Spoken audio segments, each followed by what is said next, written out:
கும்பராசி என்பர்களே, கும்பராசியில் இருக்கிறவங்க இப்போ குறிப்பிட்ட காலகட்டத்திலேருந்து கொஞ்சம் கஷ்டத்தை அதிகமாகவே அனுபவிச்ச ராசி அப்படின்னு சொல்லலாம். பழசை கம்பேர் பண்ணும்போது அதிக இடமாற்றம், அதிக கஷ்டம், அதிக மன வருத்தம், அதிக பணச்செலவு, அதிக மருத்துவ செலவு, அதிக உடல்நிலை பாதிப்பில் பாதிக்கப்பட்டவங்க இந்த கும்பராசிகள் தான். இப்போ இந்த கஷ்டத்துலேருந்துலாம் வெளியே வர போகிறீங்க.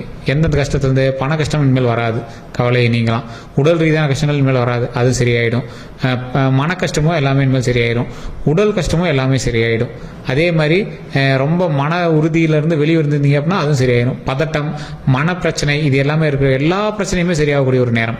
இது வரைக்கும் நீங்கள் பட்ட கஷ்டங்களுக்கெல்லாம் விடிவு காலமாக பல நன்மைகள் வரக்கூடிய நேரம் இந்த கும்பராசிக்கு. சார், நிறைய பேர் கமெண்ட் செக்ஷனில் கும்பராசிக்கு தான் அது இது அது இதுன்னு சொல்லிட்டு இருக்காங்க. சார், நிறைய நன்மைகளை பெறக்கூடிய ஒரு ராசியாக இனி கும்பராசியும் இருக்க போகுது. ஸோ அதை இந்த வீடியோவில் நம்ம முழுசாக பார்க்க போகிறோம். எந்தெந்த விஷயத்தில் உங்களுக்கு பாசிட்டிவ் நடக்க போகுது, குறிப்பிட்ட சில விஷயங்களில் மட்டும் நீங்கள் பார்த்து பத்திரமா இருந்தீங்கன்னா போதுமானது. அந்த விஷயங்கள் எல்லாமே இப்போ நம்ம சொல்ல போகிறோம். இந்த 2 வார காலங்கள் ரொம்பவே நீங்கள் கவனமாகவும் இருக்க வேண்டிய ஒரு நேரமாகவும் அமைஞ்சிருக்கிறதுனால இந்த வீடியோ ஸ்கிப் பண்ணாமல் பாருங்கள். எந்த விஷயத்தில் நீங்கள் கவனமாக இருக்கணும், எந்த விஷயத்தில் ஓரளவுக்கு பரவாயில்ல அப்படின்னு சொல்கிறேன். ஸோ அதற்குமே சில ரெமடியும் சொல்கிறேன். அதுக்கு மேலே நிறைய பேர் தனிப்படையான ஜாதகம் பார்க்கணும் அப்படி ஆசைப்படுவீங்க. அவங்களுக்கு கீழே டிஸ்கிரிப்ஷன் நம்பர் கொடுத்துருக்கேன், நீங்கள் ஜஸ்ட் கால் பண்ணி கேட்டு தெரிஞ்சுக்கலாம். ஏன்னா இந்த கும்பராசியில் இருக்கிறவங்க நிறைய பேர் நீங்கள் பார்த்துருப்பீங்க. எல்லாருக்கும் இந்த வீடியோ பொருந்துமா அப்படின்னா 90% மேலே பொருந்துங்க. இருந்தாலும் தனித்துவமான ஜாதகம் ஏன் பார்க்குறாங்க அப்படின்னா ஒவ்வொருத்தருக்கும் தனித்தனி கட்டம், தசா புத்தின்னு இருக்குதுங்க. அதோட கூட இருக்கக்கூடிய லொக்கேஷன் ஒன்று இருக்குது, உங்கள் கூட இருக்கக்கூடிய ராசிகள்னு ஒன்று இருக்குது. அதை பொறுத்து தான் உங்களுடைய ராசிகள் எல்லாமே செயல்படுங்க. ஸோ அதற்கு தகுந்தாற் போல தான் எல்லாமே இருக்கும். ஸோ அதனால் கீழே கான்டாக்ட் நம்பர் டீட்டெயில்ஸ் கொடுத்துருக்கேன். ஜஸ்ட் கால் பண்ணி தனிப்படையான ஜோதிடத்தை பார்த்து நீங்கள் என்ன நடக்குது ஏது நடக்குதுங்கிறது எல்லாமே நீங்கள் தெரிஞ்சுக்கலாங்க. ஸோ உங்களுக்கு அதை பார்த்தீங்க அப்படின்னா உங்களுக்கு ஒரு விடிவு காலம் பிறக்குது அப்படின்னு தான் அர்த்தம். ஏன்னா எப்போவுமே ஜாதகம் பார்த்து பண்ணக்கூடிய விஷயங்கள் ரொம்பவே நல்லது. நீங்கள் எதிர்பார்க்காத ஆட்கள் எல்லாருமே ஜாதகம் பார்த்தா பண்ணுறாங்க. இப்போ நான் கீழே கொடுத்துருக்க நம்பரில் ஒரு ஜோதிடரோட நம்பர் கொடுத்துருக்கோம், அங்கே பாருங்கள். நிறைய ஆக்டர்ஸ் நீங்கள் இவங்களாம் ஜாதகம் பார்ப்பாங்களா அப்படின்னு நினைச்சிக்கிறவங்க எல்லாருமே அங்கே ஜோதிடம் பார்த்துட்டு இருக்காங்க. எல்லாருமே விஐபிஸ் தான் பார்த்துட்டு இருக்காங்க, ஆக்டர்ஸ் தான் பார்த்துருக்காங்க. 4-5 லாங்குவேஜில் இருக்கக்கூடிய சில முக்கியமான ஆக்டர்ஸ் இவர்கிட்ட பார்த்துட்டு இருக்காங்க. ஸோ இவர் டிரான்ஸ்லேட்டர் எல்லாருமே இருக்காங்க. ஸோ எக்கச்சக்கமாக அவர்கிட்ட போயிட்டுருக்கு. ஸோ உங்களுக்கு வேணும் அப்படின்னா ஜஸ்ட் கீழே கால் பண்ணி கேட்டு தெரிஞ்சிட்டிங்க அப்படின்னாவே போதுமானது. ஃபோன் மூலமாகவே நீங்கள் கன்சல்ட் பண்ணிக்கலாங்க. சரிங்க, இப்போ ஒரு முக்கியமான ஒரு விஷயத்தை பார்க்கலாம். இந்த கும்பராசியை பொறுத்த வரைக்கும் கடந்த சில வருடங்களாக நீங்கள் என்னென்ன விஷயங்களில் பாதிக்கப்பட்டிருப்பீங்க அப்படின்னா, ஃபஸ்ட்டு ஒன்று இடமாற்றம், ரெண்டாவது ஒன்று பணத்தை கொடுத்து மாற்றிருப்பீங்க. பணம் ஏதோ ஒரு வகையில் லாஸ் ஆகிருக்கும், உங்களுக்கு எஸ்கேப் ஆகிருக்கும். அதாவது உங்களுக்கு எஸ்கேப் ஆகிருக்கும். மறுபடியும் அது எப்படி வாங்குறது அப்படிங்கிற பயத்தில் நீங்கள் வந்திருப்பீங்க. மூணாவது ஒன்று பதட்டம், அதே மாதிரி பயம், ஒரு மரண பயம் உங்களுக்கு ஆட்கொண்டிருக்கும். சார், என்னன்னு தெரியல சார், அது அதாயிடுமோ இதாயிடுமோ பயமாக இருக்குது அப்படிங்கிறதெல்லாம் இருந்திருப்பீங்க. அந்த மரண பயமெல்லாம் இனிமேல் போயிடும், ஒரு பிரச்சனையும் கிடையாது. ஸோ அதை நீங்கள் பெருசாக இது மாதிரி எடுத்துக்க தேவையில்லை. அதே மாதிரி இந்த இடமாற்றம் அப்படிங்கிற தொழில் ரீதியான விஷயங்கள் நீங்கள் இடம் மாறி இருப்பீங்க. அதே மாதிரி இந்த பயம் அப்படிங்கிறது உடல் ரீதியான விஷயங்கள்னால நீங்கள் ஹாஸ்பிட்டலில் ஒரு 5-6 நாள் போன வருஷத்தில் நீங்கள் ஸ்பெண்ட் பண்ணுறக்கூடிய நேரமாகவும் போன வருஷம் அமைஞ்சிருக்கும். உடம்பு ரொம்ப வருத்திருப்பீங்க, மனதை ரொம்ப வருத்திருப்பீங்க, தூக்கம் இல்லாமல் தவிச்சிருப்பீங்க. நிறைய இடங்களுக்கு போய் இடம் மாற்றத்தினால பல கஷ்டங்களையும் நீங்கள் சந்திச்சிருப்பீங்க. தூக்க மாத்திரலாம் போட்டு சாப்பிட்டுட்டு இருந்திருப்பீங்க. ஒரு வருடமாக மருத்துவ ரீதியான விஷயங்களில், உடல் ரீதியான விஷயங்கள் அதிக செலவுகள் ஏற்படுத்தியிருக்கும். அது மட்டும் இல்லாமல் உங்களால் ஃபேமிலிக்கே ரொம்ப சில கஷ்டங்களை ஏற்படுத்தியிருக்கும். என்ன சார் பண்ணுறது? உங்களுக்கு பாடம் புகட்ட வேண்டிய ஒரு நேரமாக போனதுனால கடவுள் பாடத்தை புகட்டிட்டார். சார், என்ன சார் தப்பு பண்ண பாடம் போட்டது? இந்த கும்பராசி பொறுத்த வரைக்கும் கொடுத்தே சிறந்த கை அப்படின்னு சொல்லலாம். குறிப்பிட்ட நேரங்களில் உங்களுக்கு சில கண்ணும் இருந்தது அப்படின்னு சொல்லலாம். உங்களுக்கு கேட்டது எல்லாமே கிடைச்ச ஒரு நேரம். உங்களுக்கு நீங்கள் என்ன நினச்சாலும் அது நடந்துட்டு இருந்த ஒரு நேரம்லாம் இருந்திருக்கு. குறிப்பிட்ட காலத்தில் உங்களுக்கு நீங்கள் வந்தால் போதும், நீங்கள் பேசினா போதும், நீங்கள் சிரிச்சா போதும், நீங்கள் ஒரு இடத்துல நின்னா போதும்னு ஆசைப்பட்டவங்களாம் அவங்களை உதாசீனப்படுத்தி இருந்திருப்பாங்க. அந்த காலகட்டத்தில் நீங்கள் எல்லாத்தையும் புரிஞ்சிருப்பீங்க. வாழ்க்கைன்னா இதுதான், இப்படி தான் இருக்கணும் அப்படின்னு உங்களுக்கு புரிய வச்ச ஒரு காலகட்டம் இப்போ சென்ற காலகட்டம் அப்படின்னே சொல்லலாம். இப்போ நடந்துட்டு இருக்கும்போதே உங்களுக்கு தெரியும். இப்போ நான் சொல்லிட்டு இருக்கிற வீடியோ பார்த்துருக்கும் போது உங்களுக்கு தெரியும். இது உண்மை அப்படின்னா மறக்காம கமெண்ட்ஸில் பதிவிடுங்க. நிறைய விஷயங்கள் நான் சொல்லும் போது சொல்லுவாங்க, ஆமாம் சார் நீங்கள் சொல்ல கண்ணு தண்ணியே வந்துருச்சு, இது அப்படியே சொன்னீங்க அப்படிம்பாங்க. இந்த கும்பராசியை இப்போ நான் சொல்கிறது உண்மையாக தான் மறக்காம கமெண்ட் செக்ஷனில் பதிவிடுங்க. கும்பராசியை பொறுத்த வரைக்கும் கரெக்டாக 2014 சம்திங்கில் இந்த கும்பராசி 2014 முன்னால நீங்கள் போனால் கையெடுத்து கும்பிட்டுட்டு இருந்திருப்பாங்க. அந்த 2014 அப்புறம் உங்களுக்கு கொஞ்சம் கொஞ்சமாக ஃபினான்ஷியலாக டவுன் ஆயிருப்பீங்க. அந்த 2014 முடிஞ்சு 2020 சம்திங்லாம் வரும்போதெல்லாம் உடல் ரீதியான விஷயங்களில் ஒரு இடத்துல அப்செட் ஆயிருப்பீங்க. உடல் ரீதியான விஷயங்கள் அந்த 20 தாண்டி அதுக்கப்புறம் வந்திருப்பீங்க. வீடு கட்டாமல் இருந்தீங்க, வீடு கட்டியிருப்பீங்க. தொழில் ரீதியான விஷயங்கள் 1-2 அமைச்சிருப்பீங்க. குழந்தை இல்லாத குழந்தைகள் பிறந்திருக்கும், கல்யாணம் ஆயிருக்கும். ஸோ இந்த மாதிரி விஷயங்கள் நடந்துட்டு இருக்கும்போது திடீர்னு ஒரு இடத்துல உங்களுக்கு இடமாற்றம் ஒன்று நடந்திருக்கும். கடந்த ஒரு 3 வருடம் 4 வருடத்தில் ஒரு இடமாற்றம் நடந்திருக்கும். இடமாற்றம் அதுக்கு முன்னாடி வந்து பார்த்தீங்கன்னா மருத்துவ ரீதியான விஷயங்கள் கண்டிப்பாக பண்ணிட்டு தான் இருந்திருப்பீங்க. அதே மாதிரி உங்களுக்கு மாத்திரை மருந்து செலவு இதெல்லாமே போயிட்டு தான் இருந்திருக்கும். ஒரு 3 வருடத்துக்கு முன்னாடி ஒரு இடமாற்றம், இந்த 3 வருட காலகட்டங்களில் கொண்டே போன வருஷமா இருக்கலாம், இல்லை அதுக்கு முன்னாடி வருஷமா இருக்கலாம், இந்த சம்திங்கில் உங்களுக்கு வந்து ஒரு இடமாற்றம் நடந்திருக்கும். அந்த இடமாற்றம் நடந்ததுலேருந்து உங்களுக்கு மிகப்பெரிய கஷ்டத்தை சந்திச்சிருப்பீங்க. லைஃபே வெறுக்கிற அளவுக்கு வெறுத்திருப்பீங்க. உடல் ரீதியாக, வண்டி ரீதியாக, வாகன ரீதியாக, நிறைய நில பிரச்சனையில், நிறைய இடத்துல அமௌண்ட் கொடுத்து லாக் ஆகி, ஒரு இடத்துல பணத்தை கொடுத்து ஏமாந்து, சில இடத்துல ஏதோ ஒரு லேண்டு இது பண்ணுறீங்க, லேண்டு சேல் பண்ணலான்னு பார்த்துருப்பீங்க, இல்லைனா நகை சேல் பண்ணலான்னு பார்த்துருப்பீங்க, ஏதோ ஒரு விஷயத்தில் வந்து லாக் ஆகிருப்பீங்க. அது என்ன அப்படின்னா, நீங்கள் அதனால் ஒரு தப்பும் கிடையாதுங்க. உங்களுக்கு வந்து ஒரு ஏற்ற இறக்கமான லைஃப் எல்லாத்துக்கும் தேவை. கும்பராசி பொறுத்த வரைக்கும் சின்ன வயசுலேருந்து சில கஷ்டங்கள் சந்திச்சிருந்தாலும் இதை விட பயங்கர கஷ்டத்தான் நீங்கள் சந்திச்சிருப்பீங்க. ஆனால் இப்போ இருந்து நீங்கள் சந்தித்த கஷ்டம் உங்களோட வாழ்க்கையினுடைய உச்சக்கட்ட கஷ்டத்தெல்லாம் நீங்கள் வந்து சந்திச்சிட்டீங்க. அதனால் இனி கவலைப்பட தேவையில்லை.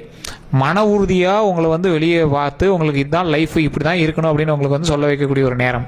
கல்வி ரீதியாகவும் சரி, மன ரீதியாகவும் சரி, தொழில் ரீதியாகவும் சரி, எந்த ஒரு ப்ராப்ளமும் இல்லாமல் வருமானத்திற்கான ஒரு காலகட்டம் இருக்குது. அப்படிங்கும் போது உங்களுக்கு இப்பயுமே பாருங்கள், உங்களுக்கு வந்து கடனில் இருப்பீங்க, எல்லாமே இருக்கும். அதுக்கு தகுந்த கூட வருமானம் வந்துட்டு தான் இருக்கும். உங்களோட மன பயத்தினாலையும் தொழில் பயத்தினாலையும் உங்களுக்கு ஏதோ ஒரு சின்ன சின்ன பதட்டத்தினாலையுமே தான் கடன் சீக்கிரம் அடைக்கணும், அந்த பணத்தை வந்து எப்படியா சரி பண்ணணும் அப்படிங்கிற ஒரு பயத்திலே நீங்கள் வந்து பயந்துட்டு இருப்பீங்க. சார், கும்பராசி பொறுத்த வரைக்கும் உங்களை வந்து ஜீரோக்கே விடாது கடவுள். ஏன் அப்படின்னு கேட்டிங்கன்னா, உங்களுக்கு தகுந்த பேக்கப் அங்கங்கே இருக்கும். நீங்கள் கவலைப்பட தேவையில்ல. வருமானமும் உங்களுக்கு அங்கே வந்துகிட்டே இருக்கும். ஆனால் உங்களோட பயத்தினாலேயே நீங்கள் சீக்கிரம் அதை பண்ணணும் அப்படின்னு ஆசைப்படுவீங்க. அதுவுமே நீங்கள் சிறப்பான விஷயம் தான், ஒன்றும் தப்பு இல்லைங்க. கடனை சீக்கிரம் கட்டுறது தப்பு இல்லை. அதுக்கு ஏதோ ஒரு நகையோ இல்லை ஏதோ நீங்கள் வந்து சரி பண்ணிட்டு நீங்கள் பண்ணுறீங்க அப்படின்னா தப்பு இல்லைங்க. அது ஒன்றும் பிரச்சனை கிடையாது. என்னைக்கா இருந்தாலும் அதை நீங்கள் வந்து சம்பாரிச்சிருவீங்க. இந்த காலகட்டம் உங்களுக்கு பாடம் போகட்ட வேண்டிய காலகட்டம் அப்படிங்கிறதுனால பாடம் போட்டுது. ஏதோ ஒரு சின்ன இதை வந்து நீங்கள் மிஸ் பண்ணீங்க அப்படின்னா போதுமானது. அப்படின்னா அந்த சின்ன சின்ன இழப்புகளையே நீங்கள் வந்து சந்திச்சிருப்பீங்க. அப்படின்னா இப்போ ஏதோ நகை இது பண்ணுறோம், இல்லை லேண்டு சேல் பண்ணி இது பண்ணுறீங்க, இல்லை ஏதோ ஒரு பேங்க் கொண்டு போய் நகை வைக்கிறீங்க, இல்லை ஏதோ ஒரு வகையில் தொழில் ரீதியான விஷயங்களுக்காக தொழிலை வந்து இது பண்ணுறீங்க, சரி பண்ணுறீங்க. அப்படி இல்லைன்னா ஏதோ ஒரு வீடு ஆல்ட்ரு பண்ணுறீங்க, இல்லை இடமாற்றத்திலே நீங்கள் வந்து சரி பண்ணி வேறு இடத்துல வந்து சரி பண்ணுறீங்க அப்படின்னா அது ஒன்றும் பெரிய பிரச்சனைலாம் இல்லைங்க. அந்த விஷயத்தினால பெரிய கண்டங்கள் தப்பிக்குது. பெரிய கண்டத்துலேருந்து நீங்கள் தப்பிக்கிறீங்க. ஸோ அவ்வளோதான். மற்றபடி உங்களுக்கு எந்த ஒரு ப்ராப்ளம் கிடையாது.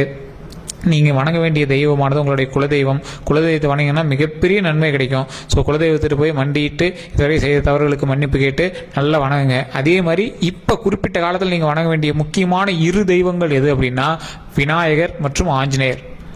ஸோ விநாயகர்கிட்ட பக்கத்தில் ராகு கேது இருக்கக்கூடிய விநாயகர்கிட்ட போய் பக்கத்தில் நின்று வணங்குங்க. ரொம்ப மனமுருகி வணங்குங்க. இப்போ உங்களை தப்பிக்க வைக்கிறதுக்கு அது ஒரு மிகப்பெரிய ஒரு ஜீவராசி. ஸோ சனியினுடைய பார்வையிலிருந்து விலகுவதற்கு விநாயகனுடைய அருள் மிக மிக நன்மையை கொடுக்கும். அதே மாதிரி ஆஞ்சநேயனுடைய அருள் மிக மிக நன்மையை கொடுக்கும். 2 தெய்வங்களையும் வணங்குங்க. இப்போ நீங்கள் வந்து 2யுமே வந்து சனிக்கிழமை வணங்கலாம். பிள்ளையாரெலாம் நிறைய பேர் சொல்லுவாங்க சனிக்கிழமை வணங்கலாம், பிள்ளையாரெலாம் சனிக்கிழமை வணங்கலாம், ஒன்றும் தப்பே கிடையாதுங்க. விநாயகரை வணங்குங்க, ரொம்ப ரொம்ப நல்லது. விநாயகரை போய் சுற்றி வந்துட்டு விநாயகர் காலையில் நேரத்தில் விநாயகர் சுற்றி வந்துட்டு விளக்கேற்றி வணங்குங்க, ரொம்ப நல்லது.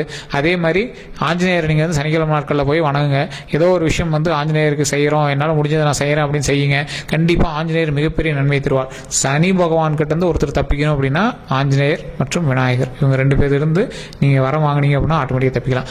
அதே மாதிரி உங்கள் வீட்டில் இருக்கிற முன்னோருக்கு சாப்பாடு போடுங்க. இறந்ததுக்கப்புறம் காக்காய் சோறு வைக்கிறது வேறு.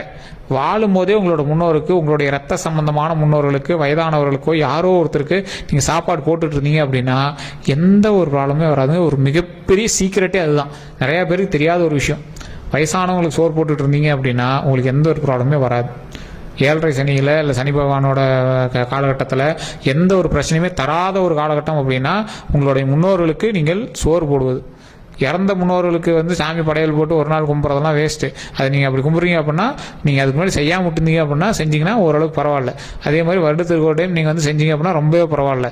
அதுவே உயிரோடு இருக்கும் போதே எங்களுக்கு செஞ்சோம் அப்படின்னா ரொம்ப ரொம்ப ரொம்ப ரொம்ப ரொம்ப நல்லதுங்க. எங்கள் மனசார வயிறார உங்களை வாழ்த்தணும். எங்களோட ரத்தம் திறந்து தான் நீங்கள் வந்தீங்க அப்படின்னா அவங்க வாழ்த்தும் போது மிகப்பெரிய நன்மை கிடைக்கும். இதை நீங்கள் செஞ்சு பாருங்கள். உங்களுக்கு ஒரு வாரத்திலே உங்களுக்கு சில சின்ன சின்ன வேரியேஷன் உங்களுக்கு தெரிய ஆரம்பிக்கும். அதன் மூலமாகவே ஆமாம் இவர் சொன்னது உண்மை அப்படின்னு நீங்கள் வந்து ப்ரூவ் பண்ணிடுவீங்க. ஸோ இதை நீங்கள் பண்ணிவிட்டு கடவுள், அதாவது நான் சொன்ன 2 கடவுளை கண்டிப்பாக வணங்க. ஃபஸ்ட்டு குலதெய்வத்தை வணங்கிட்டு அதற்கு பிறகு விநாயகரையும் ஆஞ்சநேயரையும் வணங்க. ஓம் விநாயகரே போற்றி, ஓம் விநாயகரே போற்றி, ஓம் விநாயகரே போற்றி அப்படின்னு விநாயகர் முன்னாடி 9 தடவை சொல்லிவிட்டு விநாயகர் 3 டைம் அல்லது 9 டைம் சுற்றி வாங்க. ரொம்ப நன்மை தரும். ஆஞ்சநேயர் கோயிலுக்கு போனீங்க அப்படின்னா ஓம் ஆஞ்சநேயரே போற்றி, ஓம் ஆஞ்சநேயரே போற்றி, ஓம் ஆஞ்சநேயரே முருகை போற்றி அப்படின்னு சொல்லுங்கள். சொல்லி அந்த சாமியை வணங்கிட்டு துளசி மாலை முடிஞ்சால் துளசி மாலை வாங்கி போட்டு வணங்கிட்டு வாங்க. ரொம்ப நல்லதுங்க. அது உங்களுக்கு அதோட வித்தியாசம் வந்து நீங்கள் வணங்கினதுக்கு பிறகு தெரியும். உங்களோட முன்னோர்களுக்கு சாப்பாடு போடும்போது தெரியும். இந்த 2 விஷயத்தை நீங்கள் பண்ணீங்க அப்படின்னா மிகப்பெரிய நன்மை நடக்கும். இப்போ நான் சொன்னது எதுவுமே ரொம்ப உங்களுக்கு செலவும் அதிகம் கிடையாது, டைமும் உங்களுக்கு வேஸ்ட் ஆக போகிறதில்ல. செஞ்சிங்கன்னா ரொம்ப மிகப்பெரிய நன்மை கிடைக்கும். இதை செஞ்சு பாருங்கள். இல்லை சார் சனிக்கிழமை டைம் இல்லை, மற்ற நாட்களுக்கு மூலமாக எந்த நாட்களில் வேணாலும் நீங்கள் போய் கும்பிடலாம். அதை போய் பக்கத்தில் நின்று நீங்கள் வணங்குறத பொறுத்து மட்டும்தான் இருக்குது. உங்களுக்கு எந்த ஒரு ப்ராப்ளம் கிடையாது. அதே மாதிரி உங்களுடைய முன்னோர்களுக்கு சாப்பாடு போடுறது, உங்கள் வீட்டில் பெரியவங்க இருந்தாங்கன்னா சாப்பாடு போடுங்க. அப்படிலாம் யாராவது இல்லை அப்படிங்கிற பட்சத்தில் அவங்களுக்கு வந்து நீங்கள் காகத்துக்கு சாப்பாடு வச்சு வழிபட்டாலும் ரொம்ப நல்லது தான், ஒன்றும் தப்புலாம் கிடையாது. ஸோ இதை நீங்கள் பண்ணீங்க அப்படின்னா போதுமானது. நான் சொன்ன விஷயங்கள் உண்மை அப்படின்னா மறக்காம கமெண்ட்ஸில் பதிவிடுங்க. இந்த வீடியோ பிடிச்சிருந்தா ஃபாலோ பண்ணிக்கோங்க. ஃபேஸ்புக்கில் பார்க்கணும் ஃபாலோ பண்ணிக்கோங்க. யூடியூப்பில் பார்க்கணும் கண்டிப்பாக சப்ஸ்கிரைப் பண்ணிவிட்டு பக்கத்தில் பெல் பட்டனை ப்ரெஸ் பண்ணி அதில் ஆல் பண்ணி கிளிக் பண்ணிக்கோங்க. வீடியோ பிடிச்சா லைக் பண்ணிக்கோங்க. உங்களோட நண்பர்களுக்கு கண்டிப்பாக பகிருங்க. எல்லோருக்கும் நன்றி நண்பர்களே.